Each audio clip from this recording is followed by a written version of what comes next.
Hello, I'm going to try to do this without updating the computer because otherwise I'll be here all day. So if it blows up, then this video will not exist, and neither do I. So we are in, last week we were looking at the blessings and the curses. So last week we looked at the blessings in Deuteronomy 28, 3 through 15. Let's start with the blessings. Blessed shalt thou be in the city, and blessed shalt thou be in the field. Blessed shall be the fruit of thy body, and the fruit of thy ground, and the fruit of thy cattle, the increase of thy kine, and the flocks of thy sheep. Blessed shall be thy basket and thy store. You know what I think? I think of, that's Jacob, right?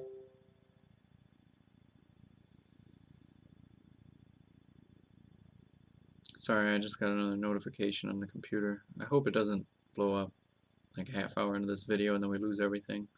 It's really annoying. Anyway, but I think of Jacob with the increase of thy kine.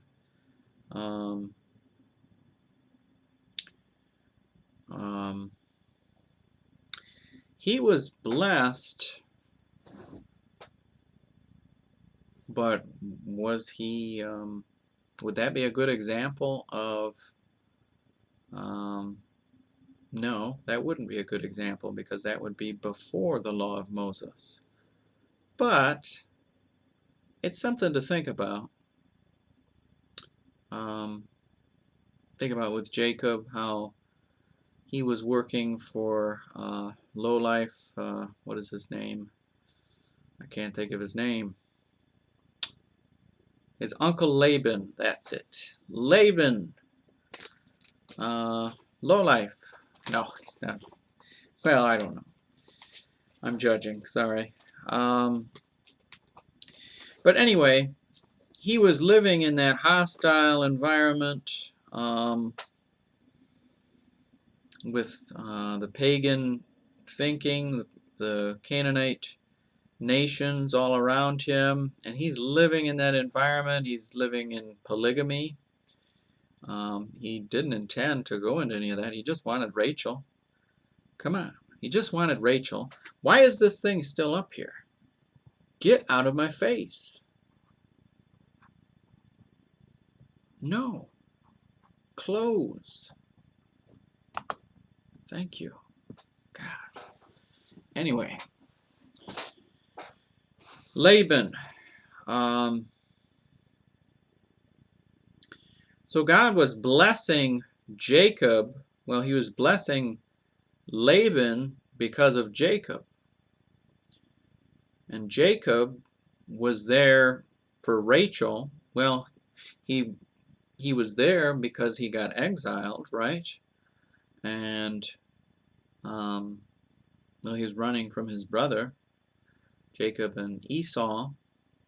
Esau wanted to kill him because Jacob stole the birthright. So Jacob fled to that area, I think it's the Canaanite region, and started living amidst all that. He wanted to marry Rachel, but Laban manipulated him, lied to him in the same way that Jacob lied to his parents and to his father and to Esau. You know, so it was, McGee puts it like chickens come home to roost, which I think that's inevitable, really. I mean, certainly for the ungodly, as she's saying here in this note, chickens come home to roost inevitably. I mean, maybe not in this lifetime, maybe you don't see it, maybe you know some Satanist or something that's got all the money in the world and is so happy and has got this rich super house and no problems, an executive job and perfect supermodel wife and supercar and all this stuff, and you look at them and you say, well, that guy's ungodly and he's being blessed. I don't get it. Well, I don't think I think chickens will come home to roost even in the end. I think his sin will find him out, and God sees everything going on. But anyway, my thinking is, Jacob does initially, when he comes there, he anoints a rock. A lot of people think that that spot is where Christ is crucified, and I think the same spot is where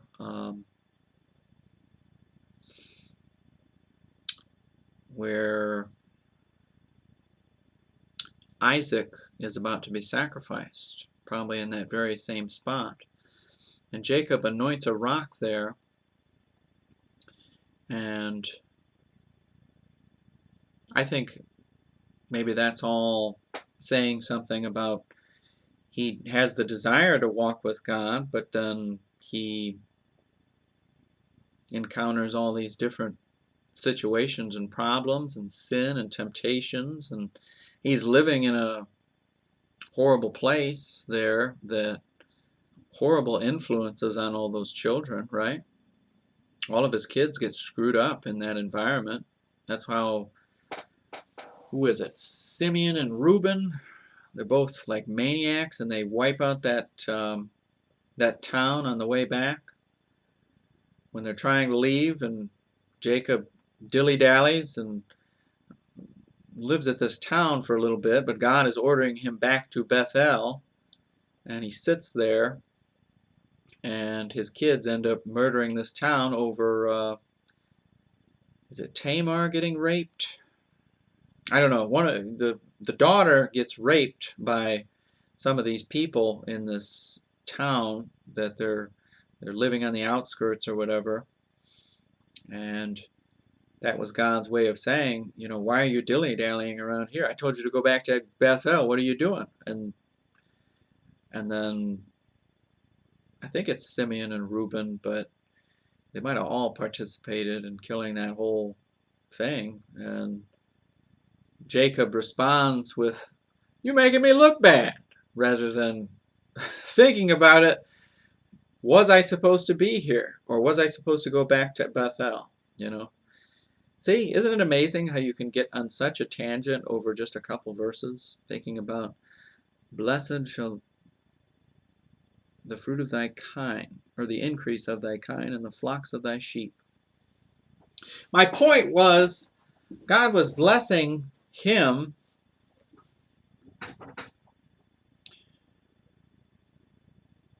you think about your own life.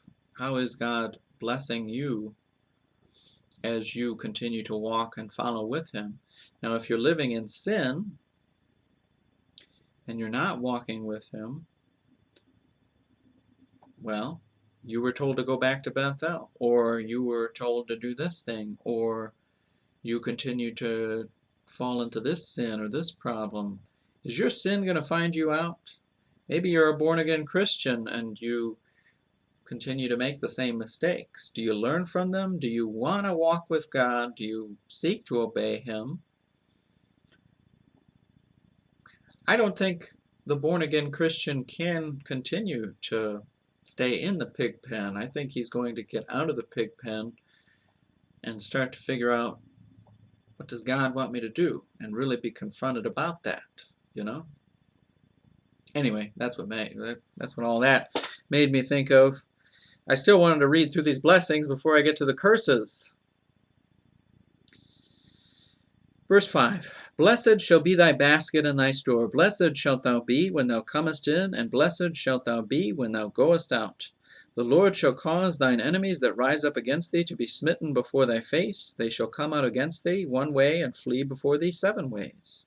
The Lord shall command the blessing upon thee in thy storehouses and in all that thou settest thine hand unto, and he shall bless thee in the land which the Lord thy God giveth thee.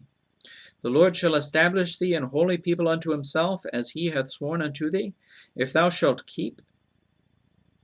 See, this is where I'm sure there's going to be a challenge. 9. The Lord shall establish thee an holy people unto himself, as he hath sworn unto thee, if thou shalt keep the commandments of the Lord thy God, and walk in his ways. There it is, key words. If and walk. You see? See, you can't become a serial killer. That's what my friends always bring up with me, you know? They're like, Alex, you can lose your salvation, clearly. I mean, what if you became a serial killer? Is God going to let you get into heaven then? I mean, come on. Well, clearly, I wouldn't be walking with God if I became a serial killer. But that's another thing. That's a whole other discussion that I don't want to bother talking about because it's dumb. But you know what I'm saying here, right? Keywords. If and walk. Then thinking about the Jacob argument, right? You'd say, well, Jacob killed that town, or he was responsible for it because he was dilly-dallying. He didn't go back to Bethel like he was supposed to. And all that satanic influence from the Canaanite nations went into his kids. What was he doing? Was he raising his kids properly, being in polygamy, having sex with 4 or 5? How many wives did he have? 4 or 5? I don't know. Supposed to have just Rachel, but instead he's with 4. He's got Rachel, Leah. Those are his wives. And he's got the 2 maidservants or 3 maidservants. Is it 6? I don't know. That's a polygamy. But this is all going on. I think in the end of Jacob's life, I think he finally realized how he had been running and wrestling with God. That's where that wrestling match happens, is in that spot where he anointed the stone. So it's a lot to think about. But your sin finds you out. Was Jacob's life a happy life? I mean, he increased his kind, but how many heart attacks was Jacob having through all that? You know, think about that. You're on the run from Laban. Laban catches up to you and basically threatens your life. Then you got Esau coming right after him. And you're how much stress was he under? And then think about having 5 wives or 4 wives or whatever. How much stress do you think Jacob had at that time? Was his life peace and no problems? Then think about what happened late in life. Then you have the Joseph situation. Joseph in the Technicolor Dreamcoat, right? Oh my God. How do you think he felt after that? After finding all that blood on that coat, that his lying children. Chickens come home to roost, right? You can't escape what you do with God, you know. He's going to find you out. Your sin is going to find you out. And you're going to be in trouble. He's going to take you to the woodshed. He's going to punish you. It's probably going to be unpleasant, but that's what a father has to do. A father has to discipline his children. So, you want to walk with God? What do we say? Keywords, if and walk. If, walk. I want to have peace in my life, you know? I don't want to be stressed out all the time. I don't want to have to worry about ghetto thugs coming into my store and murdering my beautiful cashier lady, you know? Something like that. See? Horrible thought. But you don't want to deal with this. I want peace. I want protection. I want God to take command of my life and whatever he wants me to do. Maybe he wants me out of that job. I don't know. if walk. 10. And all people of the earth shall see that thou art called by the name of the Lord, and they shall be afraid of thee. I think a lot of people are afraid of me, actually. I think that's how I've made it this far. Like these two guys came in the other day, and one was a buff guy, scary looking.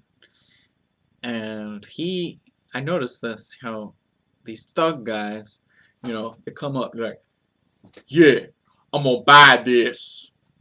Oh, you know, that kind of attitude. I think I did a clip a while back, like thug stance. I think that's what it was. And so anyway, these two thugs come up and they're like, yeah, we're buying this. And then they, beep, beep, beep. You put it all in the bag, and then the other thug, he goes along to the right side of the register, you know, and he leans over and he's like, what, you know, give him the cash, put it in there, drawer pops open, and then he's looking at me, what? Well, you know, I think they're kind of afraid of me, because you're right, I will pull you over the counter, and I will proceed to annihilate your neck with my elbow. And there's going to be blood everywhere. See? Aren't I as bad as Simeon and Reuben to have such thoughts? I am horrible, I know.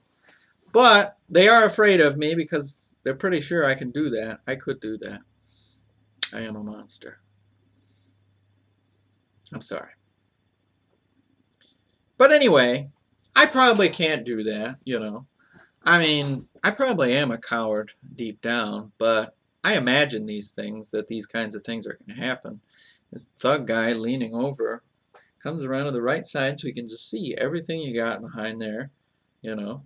I should have a 38 under the desk, but I'm not allowed to. But anyway,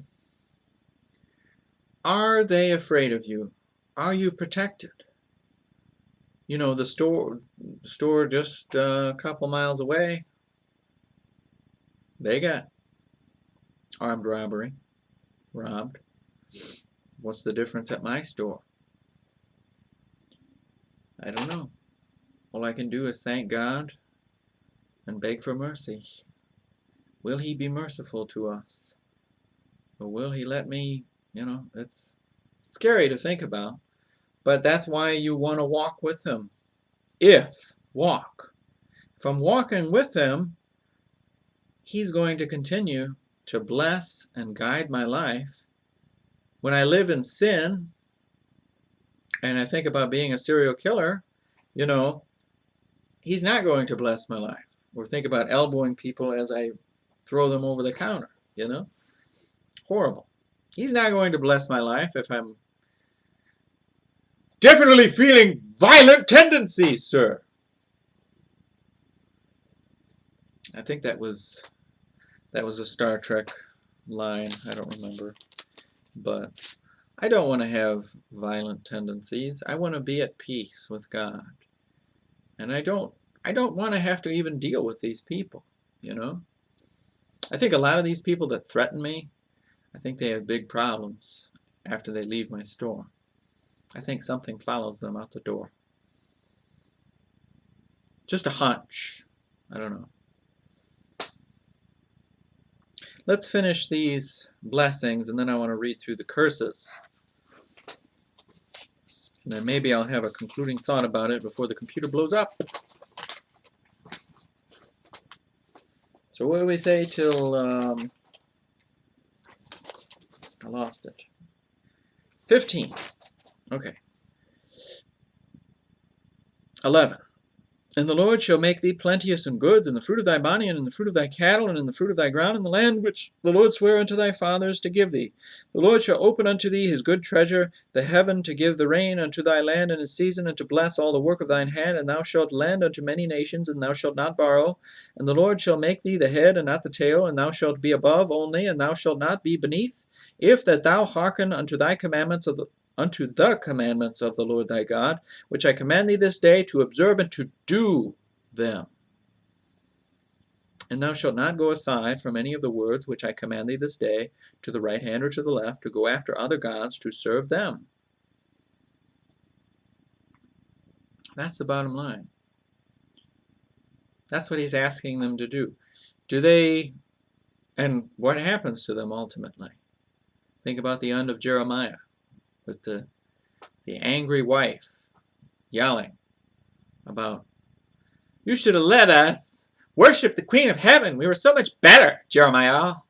Ah. And you see how they ended up? How dumb. But that's how it ends with that 14, is going to the other gods. And then I think it really got bad when, which one was it? Was it, you had Rehoboam and Jeroboam. Jeroboam, the son of Nebat, right? So he took over the 11, was it 10 or 11 regions? Maybe it was 10, I'm not sure. But the point is, why? What did he do specifically that just set them in the wrong direction at that point? Set up those statues of Baal, the golden calf statues. He set them up in 2 regions and urged his people not to go back to Jerusalem or into Judah to worship, because if they're going into Judah, all the money is flowing into Judah, right?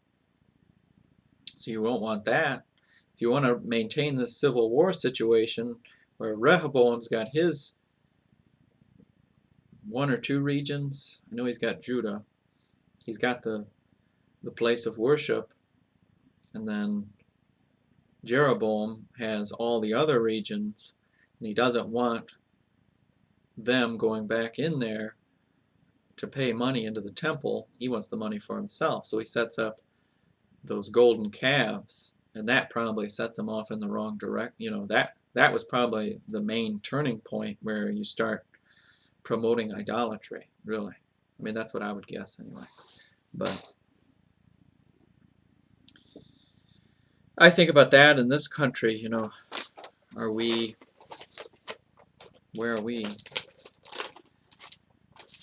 Are we really acknowledging God in this country? Are we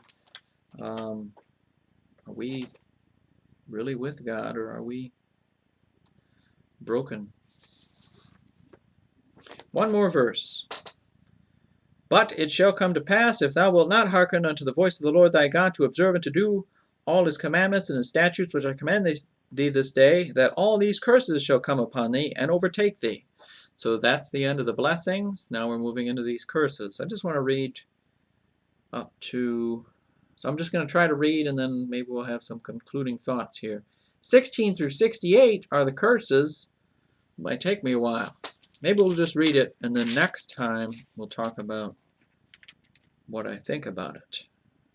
This is a lot. Let's read the whole thing. But it shall come to pass, 16. Cursed shalt thou be in the city, and cursed shalt thou be in the field. I want to say something about cities, but I'm trying not to. Let's just read the Bible. 17. Cursed shall be thy basket and thy store. Cursed shall be the fruit of thy body and the fruit of thy land, the increase of thy kine and the flocks of thy sheep.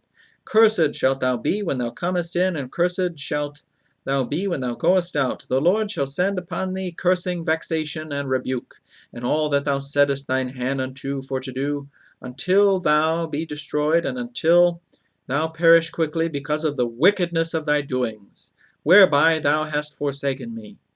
The Lord shall make the pestilence cleave unto thee until he have consumed thee from off the land whither thou goest to possess it.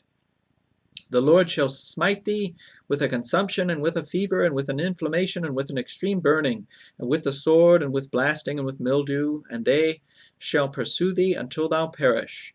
And thy heaven that is over thy head shall be brass, and the earth that is under thee shall be iron.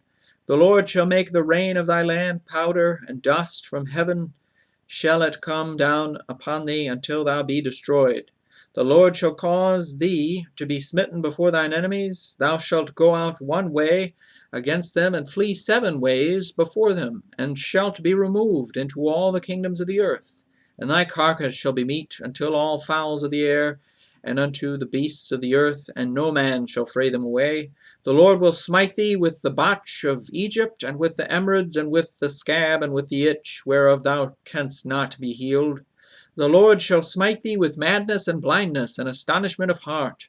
And thou shalt grope at noonday as the blind gropeth in darkness, and thou shalt not prosper in thy ways, and thou shalt be only oppressed and spoiled evermore, and no man shall save thee. Thou shalt betroth a wife, and another man shall lie with her. Thou shalt build an house, and thou shalt not dwell therein. Thou shalt plant a vineyard, and shalt not gather the grapes thereof. Thine ox shall be slain before thine eyes, and thou shalt not eat thereof. Thine ass shall be violently taken away from before thy face, and shall not be restored to thee. Thy sleep shall be given unto thine enemies, and thou shalt have none to rescue them. Thy sons and thy daughters shall be given unto another people, and thine eyes shall look and fail with longing for them all the day long. And there shall be no might in thine hand. The fruit of thy land and all thy labors shall a nation which thou knowest not eat up, and thou shalt be only oppressed and crushed alway, so that thou shalt be mad for the sight of thine eyes which thou shalt see. The Lord shall smite thee in the knees and in the legs with a sore botch that cannot be healed, from the sole of thy foot unto the top of thy head. The Lord shall bring thee and thy king, which thou shalt set over thee, unto a nation which neither thou nor thy fathers have known, and there shalt thou serve other gods, wood and stone. And thou shalt become an astonishment, a proverb, and a byword among all nations, whither the Lord shall lead thee. Thou shalt carry much seed out into the field, and shalt gather but little in, for the locust shall consume it. Thou shalt plant vineyards, and dress them, but shalt neither drink of the wine, nor gather the grapes, for the worms shall eat them. Thou shalt have olive trees throughout all thy coasts, but thou shalt not anoint thyself with the oil, for thine olive shall cast his fruit. Thou shalt beget sons and daughters, but thou shalt not enjoy them, for they shall go into captivity. All thy trees and fruit of thy land shall the locust consume. The stranger that is within thee shall get up above thee very high, and thou shalt come down very low. He shall lend to thee, and thou shalt not lend to him. He shall be the head, and thou shalt be the tail. Moreover, all these curses shall come upon thee, and shall pursue thee, and overtake thee, till thou be destroyed, because thou hearkenedst not unto the voice of the Lord thy God, to keep his commandments and his statutes which he commanded thee. And they shall be upon thee for a sign and for a wonder, and upon thy seed forever, because thou servedst not the Lord thy God with joyfulness and with gladness of heart, for the abundance of all things. Therefore shalt thou serve thine enemies which the Lord shall send against thee, in hunger and in thirst and in nakedness, and in want of all things, and he shall put a yoke of iron upon thy neck until he have destroyed thee. The Lord shall bring a nation against thee from far, from the end of the earth, as swift as the eagle flieth, a nation whose tongue thou shalt not understand, a nation of fierce countenance, which shall not regard the person of the old, nor show favor to the young. And he shall eat the fruit of thy cattle, and the fruit of thy land, until thou be destroyed, which also shall not leave thee either corn, wine, or oil, or the increase of thy kine, or flocks of thy sheep, until he have destroyed thee. And he shall besiege thee in all thy gates, until thy high and fenced walls come down, wherein thou trustedst, throughout all thy land. And he shall besiege thee in all thy gates throughout all thy land, which the Lord thy God hath given thee.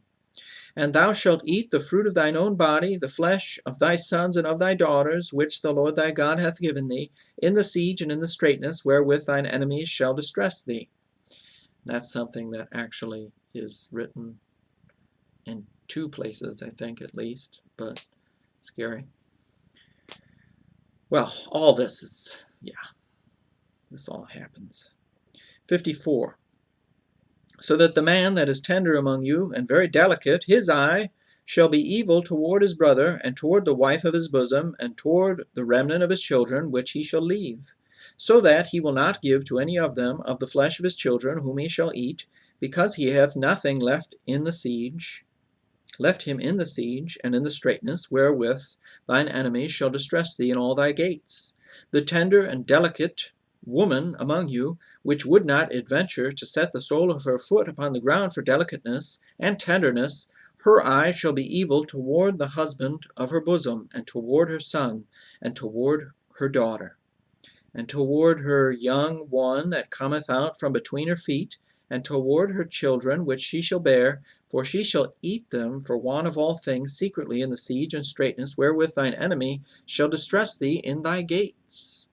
If thou wilt not observe to do all the words of this law that are written in this book, that thou mayest fear this glorious and fearful name, the Lord thy God, then the Lord will make thy plagues wonderful, and the plagues of thy seed, even great plagues, and of long continuance, and sore sicknesses, and of long continuance. Moreover, he will bring upon thee all the diseases of Egypt which thou wast afraid of, and they shall cleave unto thee.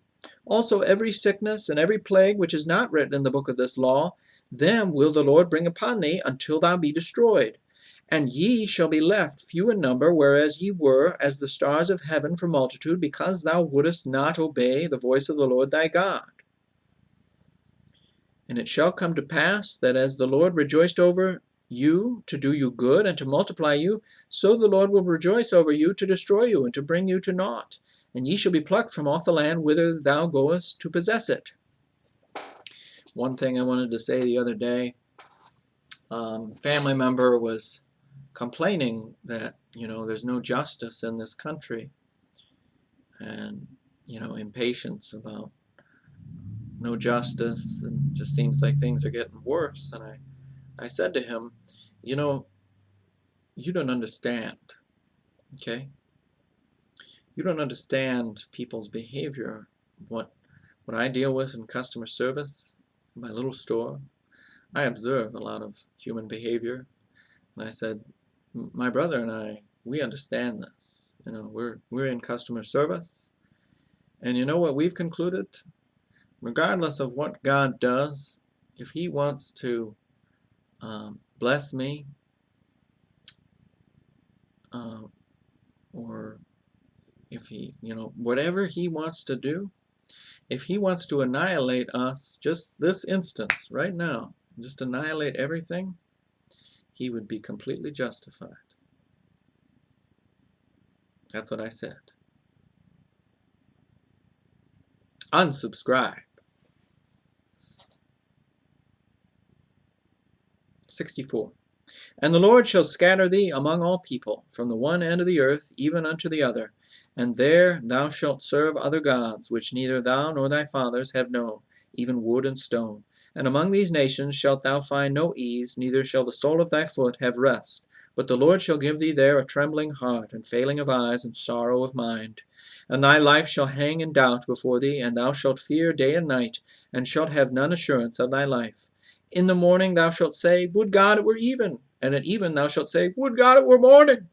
For the fear of thine heart, wherewith thou shalt fear, and for the sight of thine eyes, which thou shalt see. And the Lord shall bring thee into Egypt again, with ships by the way whereof I spake unto thee. Thou shalt see it no more again, and there ye shall be sold unto your enemies for bondmen and bondwomen, and no man shall buy you. Sorry to end on such a rotten note today, but I think really what you should take away from this whole section here, if, walk, do, should you be following God? should you be reading your Bible? Should you, or fear would be another word.